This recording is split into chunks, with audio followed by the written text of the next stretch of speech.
not here to waste your time. We are not here to waste your time. We want to be practical, and we want to help you do a few things, which all focuses around being the best chiropractor you can be. And by being the best chiropractor you can be, your neighborhood is safer, your neighborhood is better, your neighborhood is stronger, and you can provide financially for yourself, your family, and your community.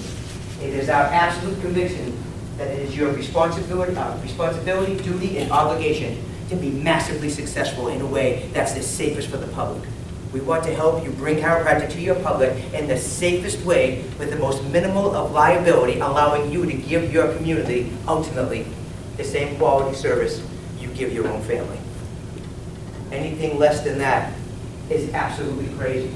Anything less than that is a liability. So today, the exciting part of what we're going to do for the next 2 hours is we are going to minimize liability. We're going to maximize quality. And we're going to maximize efficiency.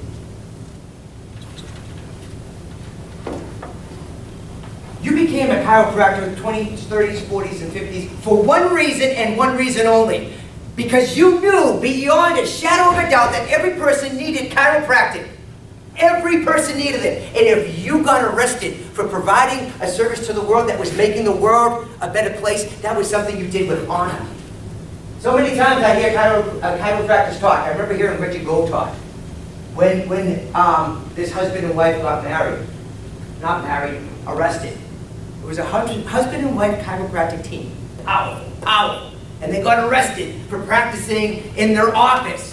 And this was back in the day where our mentors, the patriarchs of chiropractic, where you had a speakeasy on the door. You were seeing hundreds of people a day being absolutely selective on the people you were taking care of. You had the speakeasy. You open the door, the chiropractor would say, "Who are you?" I mean, granted, you got to question any human being in our country with the speakeasy. But anyway, maybe it was prohibition, I don't know. So they had to go slide. "Who are you?" But, I mean, next door neighbor, I wanted to borrow some sugar, No sugar here. Yeah, right. And the person would slide open the door and say, "Who are you?" "I'm looking for a chiropractor. I heard there was a chiropractor here." By the way, this was Reggie Gold's first experience in seeing a chiropractor. Reggie Gold was an antique dealer in his 30s, early 30s, late 20s, and he had immigrated over here from England. And Reggie was a real tough cat, man. He served a bit in World War II. Reggie was Jewish. And when he served in World War II, he served with the British Army. And the British Army gave him a hard time because they felt like because Reggie was Jewish, it was his people that was bringing Great Britain into the war. So Reggie had to prove himself in his own unit. And I believe he worked with the Special Forces. So after the war, Reggie came over here, and he was an antique dealer, and for some reason, he decided to go and see a chiropractor. And the first chiropractor he saw, Reggie knocked on the door, and Reggie said, "Yeah, I'm here to see the chiropractor." And the buddy was with Reggie. And the guy slammed his door shut and said, "There's no chiropractor here!" And then the friend says, No, Reggie's with me. It's cool." And then the door opened. Reggie heard the message, and the very next day headed to Palmer School of Chiropractic to become a chiropractor. The atlas, you look at me from the side. My atlas is anterior. The superior oblique, can you see how the superior oblique would be pulling that atlas posterior? Secondarily, because the superior oblique goes from superior to inferior, secondarily, if I have an atlas that's lateral to the right side goes up, the left side drops inferior, the superior oblique could respond to atlas laterality on the opposite side. Does that make sense? Yes. So an atlas that's anterior, that's primary, we use that primarily for an atlas that's anterior. When we have an infant, superior oblique is used for atlas anteriority. They don't seem to care. So, all right, so what I'm going to do is I'm going to feel the superior oblique. So I'm going to find the mastoid process. I want to feel where the mastoid meets the occiput and put my finger right in that space. There's only one muscle there, and that's the superior oblique. Put my finger in that space. I'm going to palpate up and down, kind of feel the belly of that muscle. All right, so I'm going to find the mastoid process. Right behind the mastoid process and just off the occiput is the superior oblique. All right. Superior oblique does what? Pulls the atlas TP posterior, doesn't it? Atlas is anterior, kind of like the kind of like the spontaneous surfaces. Yeah. Holds the atlas posterior. So the isolation test is the same as the spontaneous surfaces. So I'm going to put my finger behind the mastoid process, turn your head to the right for me, relax. This is a real easy one to feel. Turn your head to the right, and then relax. Now I'm going to have you turn your head and hold it for just a couple of moments. Turn your head and hold it for me, and then relax. So when he turns his head and holds that contraction, then I can kind of bump over the belly of the muscle, and I can feel the muscle really well. All right? So try that technique. Have them contract, relax, and the last one, contract and hold it for a moment or two. See if you can feel the belly of the muscle. When they relax, see if you can then feel the belly of the muscle with the patient relaxed.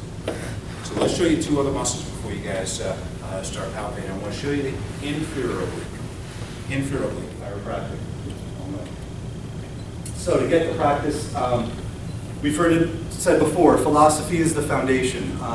Without the philosophy, you're just kind of, the gerbil spinning the wheel.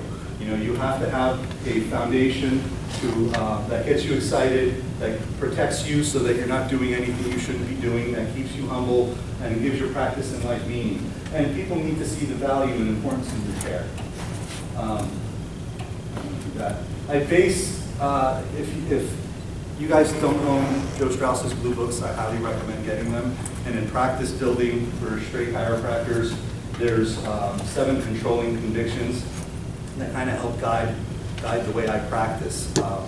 First and foremost is that chiropractic is not a branch or a part of medicine. I think the issue that most chiropractors have is that they don't have a clear definition for medicine, and then therefore kind of weave in and out of that if they're practicing in the therapeutic model. The diagnosis, treatment, cure, prevention of disease is medicine. So if you're doing any of that, you're kind of in their territory. Chiropractic needs to be defined by its objective, and that is correcting subluxations to enable the life and the body to be expressed better, to enable the forces generated by the innate intelligence to be expressed better. That is how I define what chiropractic is. The innate intelligence is superior to any educated intelligence we may have. Subluxations occur on a frequent basis. When they're talking about it. Like, for example, Stamati and I are crossing the street. Stamati says, yeah, I was with Mark, we crossed the street, and it was a little rough because there was a bit of traffic. It was 5.5 lanes, but we made it across and everything was fine. And we're like, cool. And then I repeat the same story. Oh, you should have seen it. I mean, traffic was everywhere. I wasn't sure if we were going to make it. And then I looked over, and there's Stamati with that strong Greek jawline and those great eyebrows. And he says, come on with me. The window's open. And I says, do you think we can make it, Stamati? He says, just follow me and focus. And I said, you got it. And the wind was blowing his hair, and the car was coming, but I moved out of the way. It was really fast. And I looked at Stamati, and I said, I'm all right. And he said, keep going. And we pushed through, and it got real cold. And then there was this truck coming. I mean, this truck was big, and I saw my life flash before me, and it was coming right at me. And Stamati grabbed me, and he pulled me on the sidewalk, and we embraced in a hug. And that moment brought us closer together, and it changed my life forever. And that's usually when my friend looks at me and says, look, was I even there? Was I there when that happened? So, meta programs. Meta programs determine how you see your environment. There are some people who are big picture. I'm a big picture person. You give me the big picture, okay, this is what we're going to do. We're going to help chiropractors be more successful, be more congruent, and make tons of money providing safe, quality service for everybody in their community. I'm a big picture. You start